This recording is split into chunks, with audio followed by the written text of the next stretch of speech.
Good morning.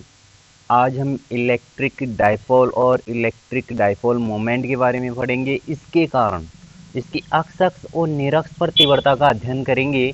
तो पहले हम यहाँ पर चर्चा कर लेते हैं इलेक्ट्रिक डाइपोल। तो इलेक्ट्रिक डाइपोल होता क्या है? हमने पढ़ा था कि आवेश जो होता है ना, चार्ज चार्ज दो टाइप से होता है, एक धनावेश और दूसरा क्या होता है, ऋणावेश। धनावेश कब आता है?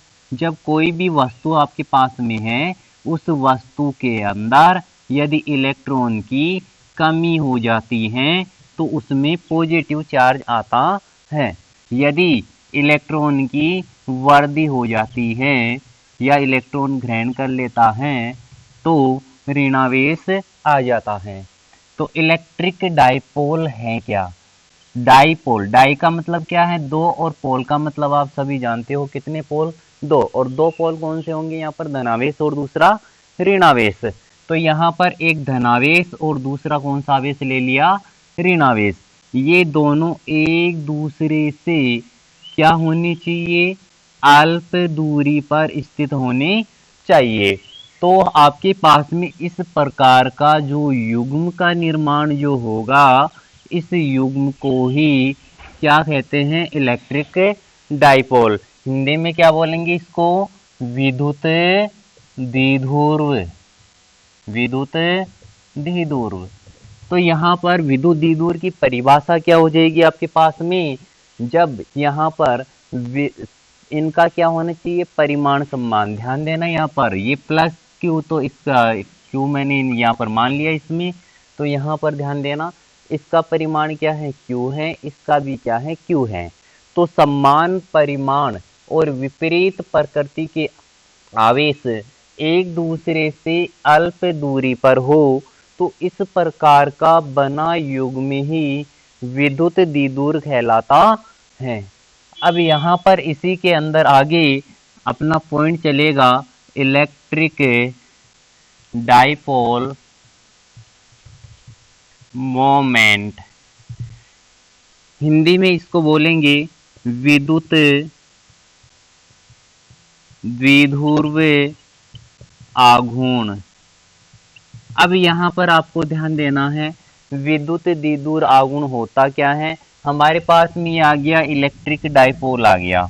इलेक्ट्रिक डाइपोल की ये जो अल्प दूरी है, इस अल्प डिस्टेंस को मैं डी मान लेता हूँ। डी मानने पर यहाँ पर ध्यान देना आप, विद्युत द्विध्रुव आघूर्ण, इसको ये सदिश राशि होती है। कैसी राशि होती है? सदिश राशि होती है। फर्स्ट बात ये ध्यान में रखना है। सेकंड आपको ये ध्यान में रखना है कि इसको P से दर्शाते हैं, P से इसको दर्शाते हैं, और इस ये सदिश हैं तो क्या लग जाएगा? वेक्टर लग जाएगा। तो इस P वेक्टर की जो वैल्यू जो होती है वो क्या होती है? इस विद्युत द्विध्रुव के किसी एक आवेश का परिमाण, केवल परिमाण आपको लेना है, प्रकृति यहाँ पर काम में नहीं लेनी है।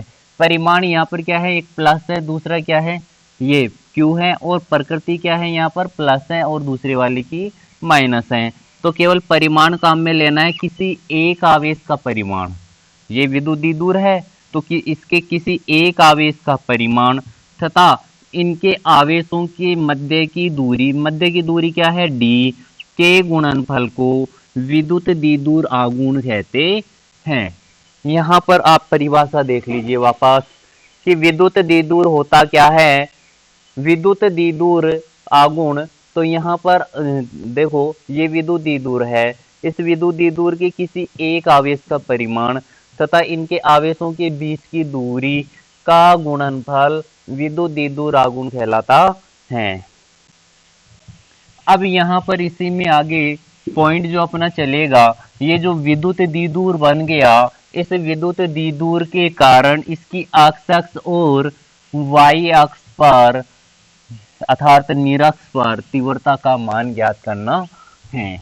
तो आप यहाँ पर पॉइंट देखें, इसमें पॉइंट अपना है विद्युत द्विध्रुव के कारण इसकी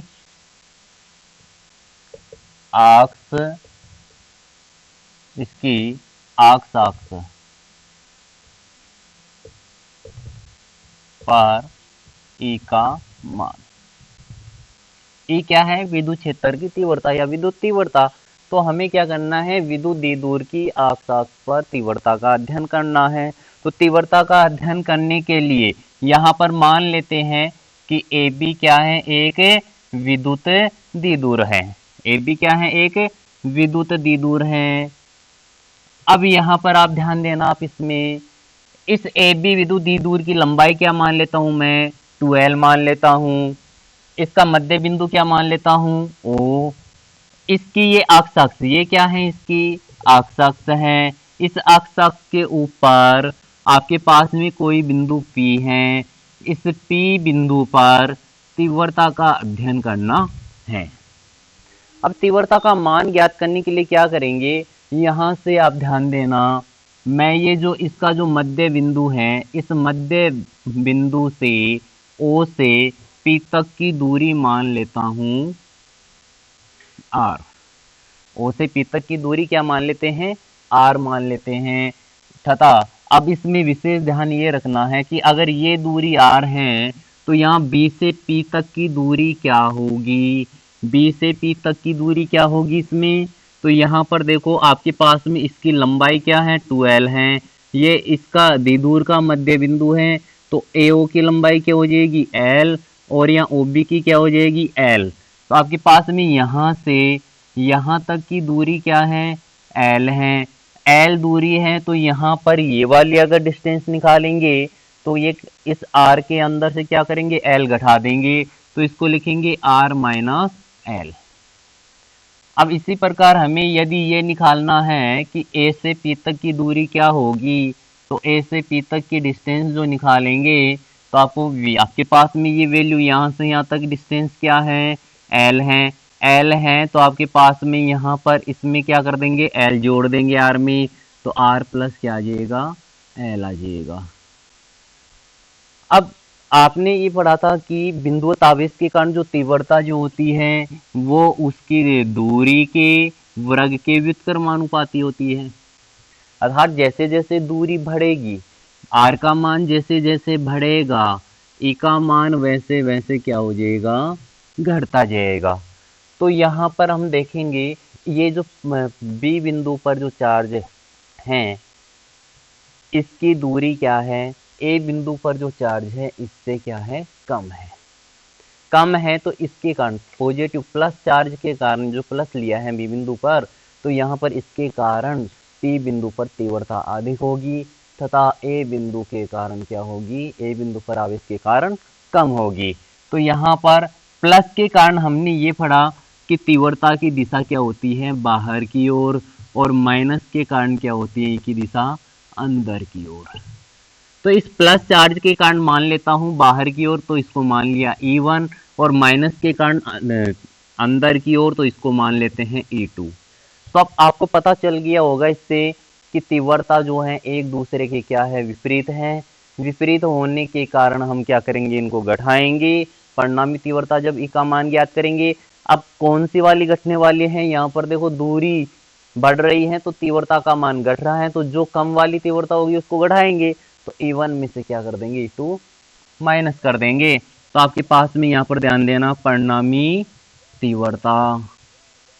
परिणामी तीव्रता क्या होगी आपके पास में? E1 minus E2। अब आपके पास में जो प्लस क्यू चार्ज है, इस प्लस क्यू आवेश के कारण बिंदु P पर E1 का मान क्या होगा? यानी E1 का मान, तीव्रता का मान। अब इसका तीव्रता का मान क्या आ जाएगा? यहाँ पर E1 इक्वल क्या आएगा आपके पास में? यहाँ पर ध्यान देना, विद्युत आवेश के कारण तीव्रता क्या पड़ी? KQ। तो यहाँ पर आपके पास में इसका परिमाण लेना है, क्या आ गया? Q बटे में दूरी का वर्ग। दूरी का वर्ग, तो दूरी क्या है इसके कारण? यहाँ पर R माइनस L। तो यहाँ पर क्या लिखोगे? R माइनस L की पावर 2। ये इक्वेशन क्या होगी? सेकेंड। अब विशेष ये इसमें ध्यान में रखना है कि यहाँ पर इसकी डायरेक्शन क्या है? यहाँ से बी से चल रहे हैं बाहर की ओर, तो बीपी की ओर, तो यहाँ पर क्या नोट कर देंगे, बीपी की ओर। इसी प्रकार माइनस क्यू आवेश के कारण बिंदु पी पर ई का मान, और ई को क्या माना हमने, E2, तो E2 का मान, तो E2 की वैल्यू क्या हो जाएगी आपके पास में, तीव्रता का मान अगर यहाँ पर ज्ञात करेंगे, दूरी परिवर्तित होगी, देखो परिमाण लेना है तो आपके पास में क्या आ जाएगा, के क्यू बटे यहाँ पर देखो दूरी का वर्ग, तो दूरी क्या है आपके पास में यहाँ से यहाँ तक की, देखो डिस्टेंस कितनी है, r प्लस एल, तो क्या लिखोगी, r प्लस एल की पावर 2। इक्वेशन क्या हो जाएगी आपके पास में, ये थर्ड। और इसकी डायरेक्शन अगर देखेंगे तो डायरेक्शन क्या है, E2 की, P से चल रहे हैं किसकी ओर, A की ओर, तो यहाँ पर क्या लिखेंगे, PA की ओर। ये आपके पास में आ गया। अब यहाँ पर जो है आपके पास में जो समीकरण इक्वेशन जो सेकंड और थर्ड है, यहाँ से मान हम पुट कर देंगे कौन से वाले में, फर्स्ट वाले में। तो फर्स्ट में पुट करेंगे तो यहाँ लिखेंगे इक्वेशन या समीकरण 1, 2 व 3 से क्या आ जाएगा आपके पास में, जब यहाँ पर मान पुट करेंगे तो आपके पास में यहाँ पर आ जाएगा के क्यू बटे आर माइनस एल माइनस के क्यू बटा आर प्लस एल। यहाँ पर ये मान आ गया आपके पास में। अब यहाँ पर जो राशि कॉमन है उसको हम क्या करेंगे, कॉमन लेंगे, तो कॉमन लेने पर आपके पास में यहाँ पर आ जाएगा, कॉमन ले रहे हैं इसमें, तो आपके पास में यहाँ पर कॉमन क्या है, के क्यू, तो बाकी क्या रह गया यहाँ पर 1/r माइनस एल की पावर 2 बटे में 1/r प्लस एल की पावर 2। यहाँ पर लघुत्तम लेंगे, लघुत्तम लेकर इसको हल करेंगे, तो हल करने पर आपके पास में यहाँ पर आ जाएगा, देखो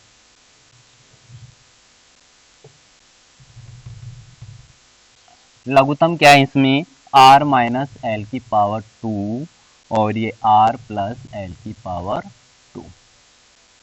ये लघुत्तम ले लिया हमने। लघुत्तम लेने पर आपके पास में यहाँ पर जो पद कट रहे हैं, ऊपर कौन से पद आने वाला है वो इसमें नोट कर देंगे। तो यहाँ पर आप इसमें देखोगे तो r माइनस एल की पावर 2, यहाँ पर ध्यान देना, इस वाले से ये पद कट जाएगा, कैंसिल हो जाएगा, आपके पास में रहेगा r प्लस एल की पावर 2, तो यहाँ पर क्या लिखोगे, r प्लस एल की पावर 2 माइनस, इस वाले से प्लस वाला कट जाएगा ये, बाकी क्या रहेगा इसमें r माइनस एल की पावर 2, तो इसको 1 से इंटू कर देंगे तो यहाँ पर आ जाएगा r माइनस एल की पावर 2। अब यहाँ पर क्या करना है, यहाँ पर जो है इसका वर्ग करोगे तो आपके पास में वर्ग करने पर आ जाएगा 2rl, फिर माइनस है, इसका वर्ग करेंगे माइनस से गुना करेंगे तो ये आ जाएगा माइनस की r की पावर 2, फिर माइनस एल की पावर 2, फिर माइनस आएगा, ये माइनस है, फॉर्मूले में माइनस आएगा, माइनस से इंटू करेंगे तो क्या आ जाएगा प्लस 2rl बटे में आपके पास में फॉर्मूला बन गया। यहाँ पर ये वाला कौन सा सूत्र बन गया, a minus B, A plus B, क्या पढ़ा आपने, A square minus B square, ये पढ़ा। अब यहाँ पर देखो इसको क्या लिखा जा सकता है, a का मान r है और b का मान क्या है, l है, तो इसको क्या लिखेंगे, यहाँ पर r की पावर 2, l की पावर 2, और इनके पावर 2 है तो क्या लग जाएगा, 2 लग जाएगा इसमें, तो आपके पास में आ जाएगा क्या, यहाँ पर देखो ये प्लस वाला है, ये माइनस का कैंसिल हो गया, ये प्लस का है, इससे माइनस वाला कैंसिल हो जाएगा, ये हो गया 4rl, 2rl कितना हो गया 4rl, तो यहाँ पर क्या आ जाएगा के क्यू इंटू 4rl। अब यहाँ पर आपके पास में बटे में जो राशि आ रही है, यदि ये जो r लंबाई आपके पास में यहाँ से यहाँ तक की जो लेंथ है आपके पास में जो डिस्टेंस है, इसकी तुलना में इस l का मान क्या हो, नगण्य हो, यानी बहुत कम हो या छोटा मान हो, तो यहाँ पर इसका वर्ग हो रहा है, तो इसके वर्ग की तुलना में यह राशि क्या होगी, नगण्य होगी, तो इसको शून्य मानकर छोड़ देते हैं। तो यहाँ पर ये ध्यान में रखना है, यदि r की तुलना में ये क्या है, l अत्यंत छोटी राशि है, तो इसकी तुलना में ये राशि क्या होगी, नगण्य होगी और इसको शून्य मानकर छोड़ देंगे। यानी अत्यंत छोटी राशि होगी तो इसको हम नगण्य मानकर क्या कर देंगे, छोड़ देंगे। अब यहाँ पर ये इसको जीरो जब नगण्य मान लिया तो आपके पास में क्या रहेगा, ये अगर जीरो हो रहा है तो आपके पास में यहाँ पर क्या रह जाएगा, आर की पावर 2 और 2 के भी कितना है 2, 2 को 2 से इंटू करेंगे तो आर की पावर कितना आ जाएगा 4। तो आपके पास में यहाँ पर आ जाएगा इस आर की आर से ये 4 को इसको कैंसिल करेंगे तो यहाँ पर क्या रह जाएगा 3। तो आपके पास में रह गया के cube 4L upon are cube. अब यहाँ पर जो है इस 4 को मैं लिख सकता हूँ 2k³ इंटू 2L बटे आर क्यूब। इसको देखो मैंने इस प्रकार से इस 4 के दो टुकड़े कर दिए 2 2। तो ये 2 इंटू 2 दो टुकड़े क्यों किए इसके, यहाँ पर देखो अभी आपने विद्युत द्विध्रुव के आघूर्ण के बारे में पढ़ा था और विद्युत द्विध्रुव आघूर्ण क्या पढ़ा था, P बराबर Q इंटू 2L या 2L माना हमने, लंबाई क्या मानी विद्युत द्विध्रुव की 2L। तो यहाँ पर क्या आ जाएगी, किसी एक आवेश का परिमाण आवेशों के मध्य की दूरी का गुणनफल। तो यहाँ पर विद्युत द्विध्रुव, तो यहाँ पर इस वाले को मैं क्या लिख सकता हूँ P। तो यहाँ पर P लिखूंगा तो आपके पास में क्या आ जाएगा 2kP बटा आर क्यूब। और मैं अगर सदिश रूप में लिखूं तो यहाँ पर ध्यान देना आप, इसमें वेक्टर फॉर्म में लिख रहा हूं तो यहाँ पर इसमें P जो है ये भी सदिश राशि है, E भी सदिश राशि है। आपको ये ध्यान में रखना है P कैसी राशि होती है, सदिश राशि होती है। तो यहाँ पर सदिश रूप में लिखेंगे तो इसको इस प्रकार से लिखा जाएगा 2kP vector upon are cube.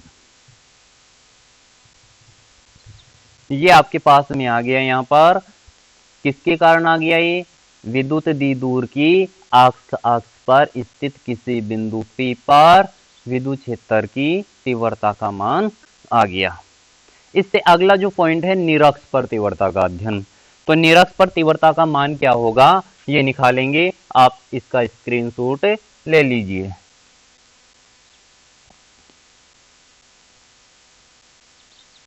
देखो बेटा,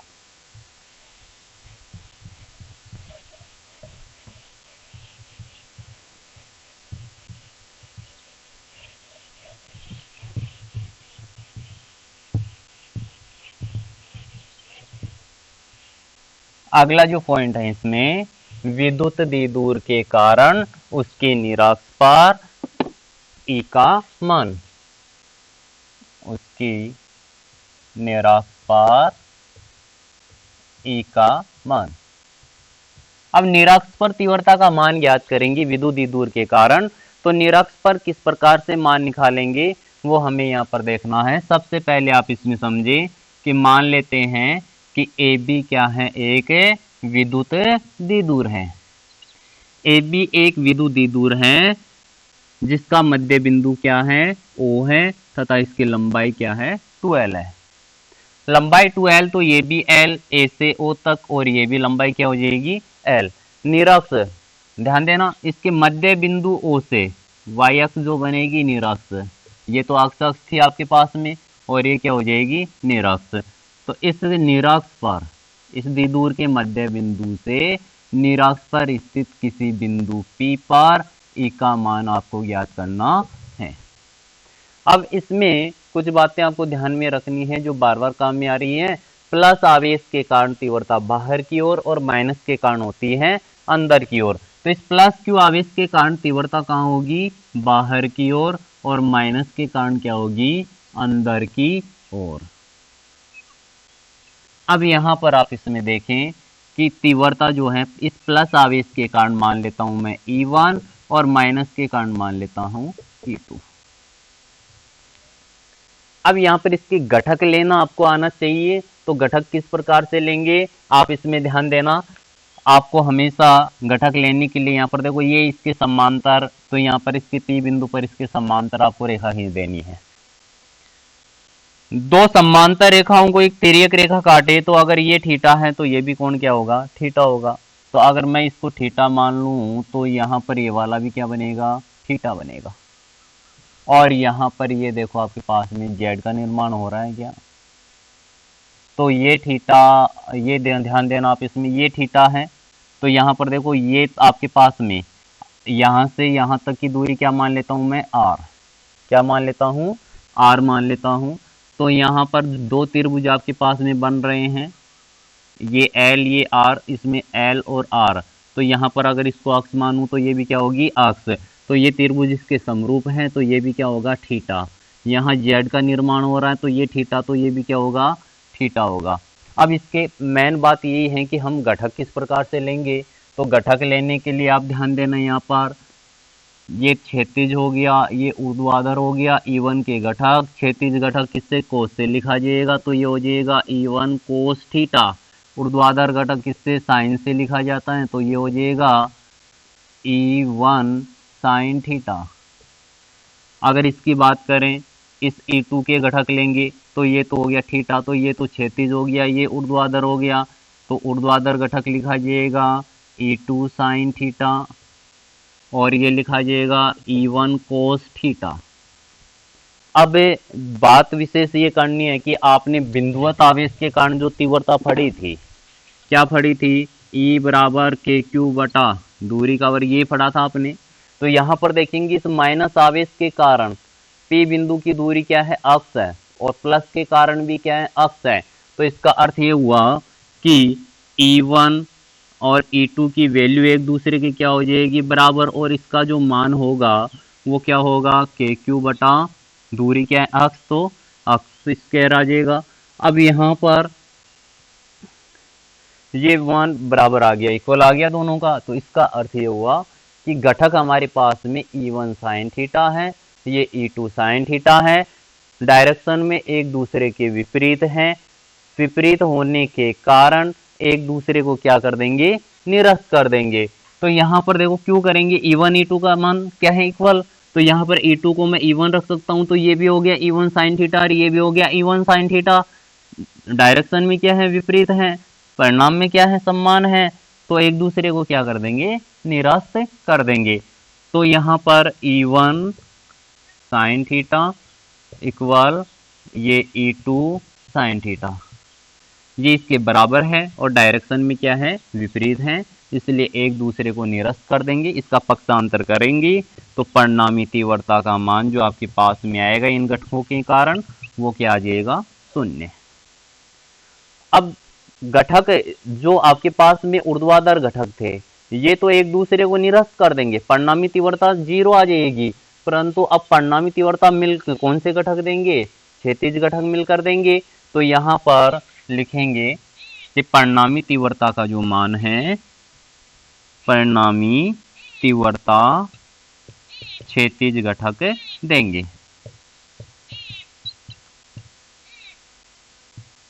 परिणामी तीव्रता का मान क्षैतिज घटक देंगे मिलकर, और क्षैतिज घटक आपके पास में क्या है, यहाँ पर E1 cos थीटा, और दूसरा क्या है, E2 cos थीटा।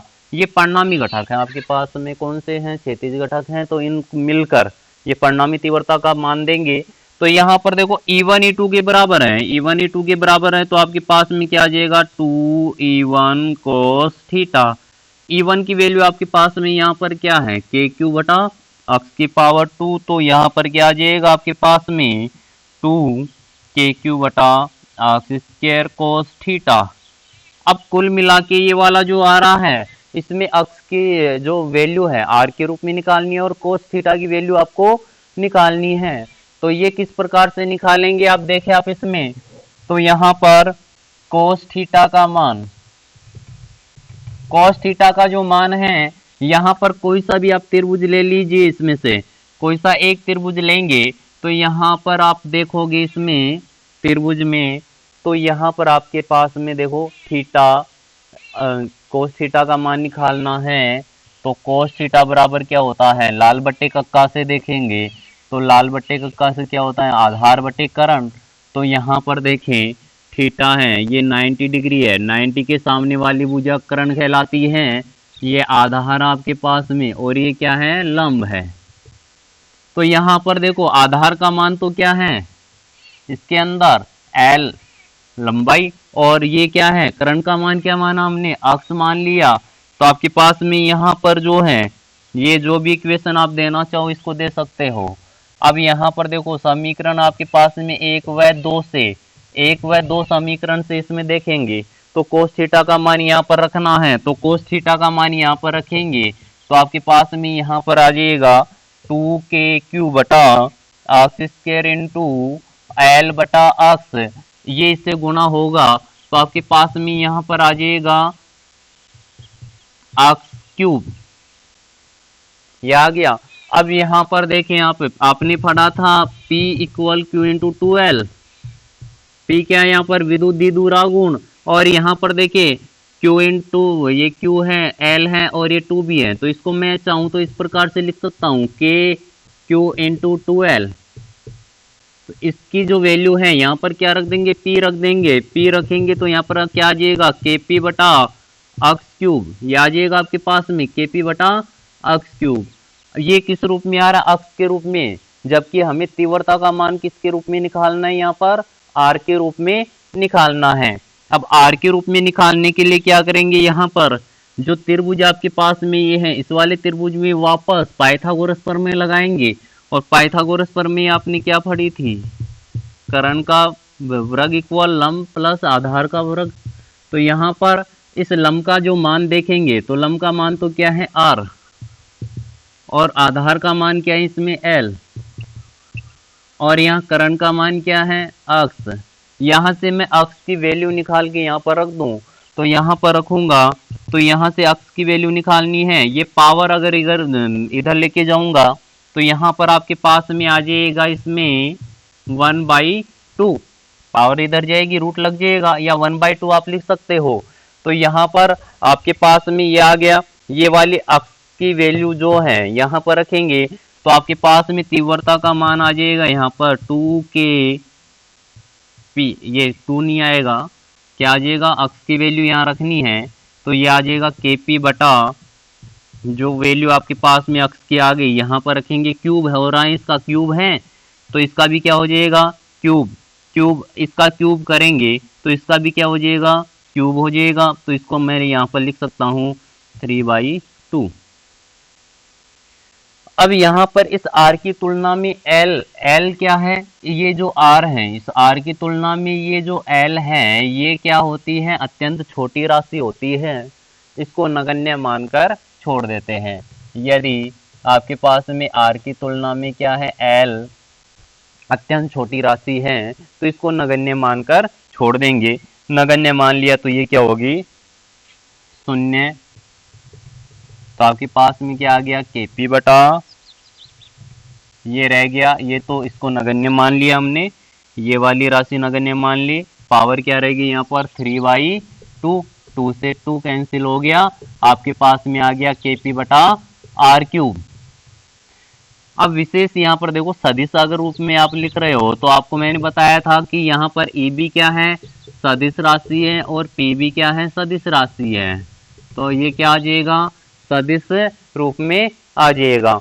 अब यहाँ पर इसमें विशेष नोट आपको ये ध्यान में रखना है, नोट क्या, अभी देखो आपने अक्ष पर तीव्रता का अध्ययन किया था, ये तो कहाँ पर तीव्रता आ गई, निरक्ष पर, और इससे पहले वाली कहाँ पर आई थी, अक्ष पर। अक्ष पर तीव्रता क्या आई थी, 2kP बटा r³, ये अक्ष पर तीव्रता आई थी, ये निरक्ष वाली है। तो हम यहाँ पर देखेंगे ये वाला जो मान हमारे पास में आ रहा है ये कहाँ पर तीव्रता है, अक्ष के ऊपर, ये सॉरी निरक्ष के ऊपर तीव्रता है।